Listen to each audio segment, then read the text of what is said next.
Hey Aries, this is Perrymore Tarot's weekend reading from November 18th through the 20th, 2022. This is for Aries. Guys, ooh, wow.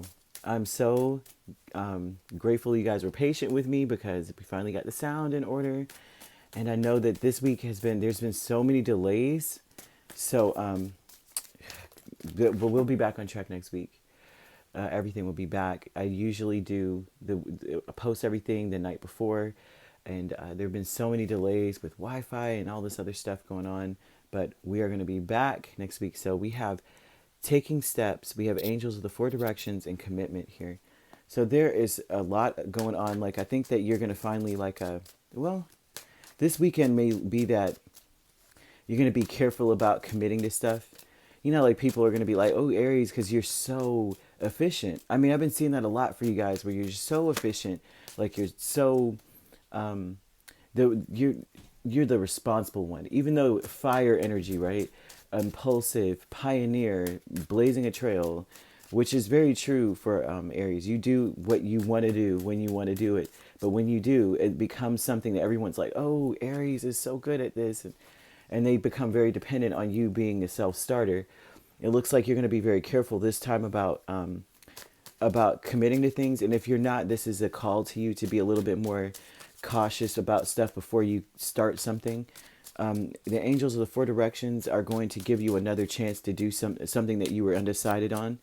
If you took your time deciding on something and you feel as though the deadline has passed, something may reopen or reemerge for you to be able to do it, to have another shot at it. And so you may be able to, yeah, that's something there. Yeah, you may have been really disappointed and had to walk away from something, or you wanted to walk away from. There's two different aspects to this.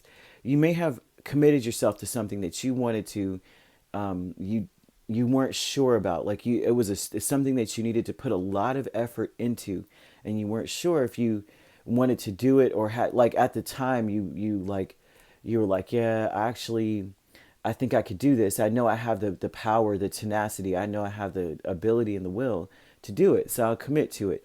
But then later on, you probably were like, I don't know if I want to do this.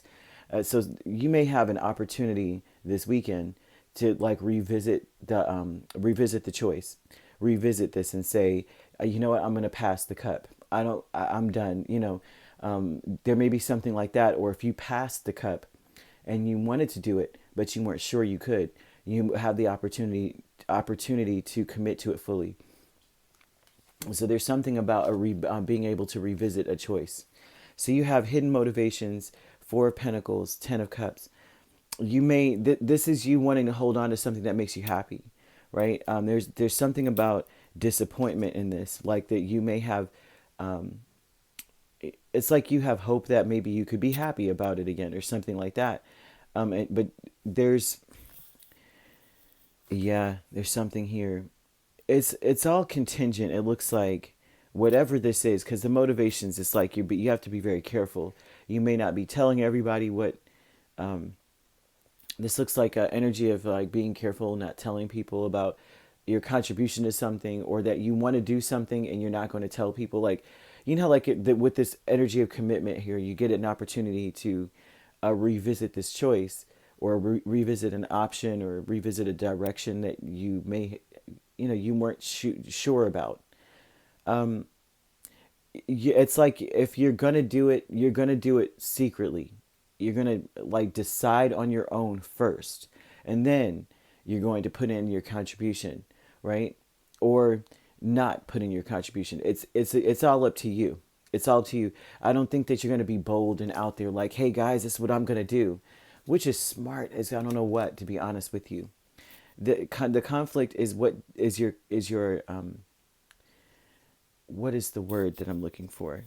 The conflict really is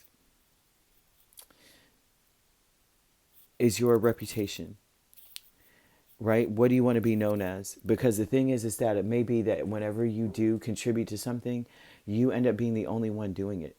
Like if you are deciding to be a part of a team, which it looks like there's a team effort energy where they're like you committed to helping others do something, or others have committed to you helping you you mostly end up doing it alone and figuring it out on your own.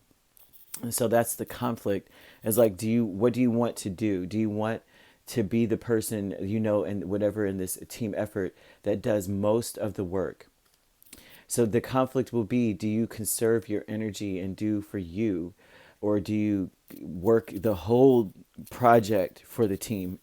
So again, same energy, Aries, same energy. The hidden motivations, though, is that you're gonna do what makes you happiest, and I swear that's been coming out for you a lot. Is that you mostly need to be focused on what makes you the happiest, because you're gonna be upset. I feel like there's a heartbreak or some sort of disappointment, and so if there's something there, there's a disappointment, and then an energy of wanting to walk away from something.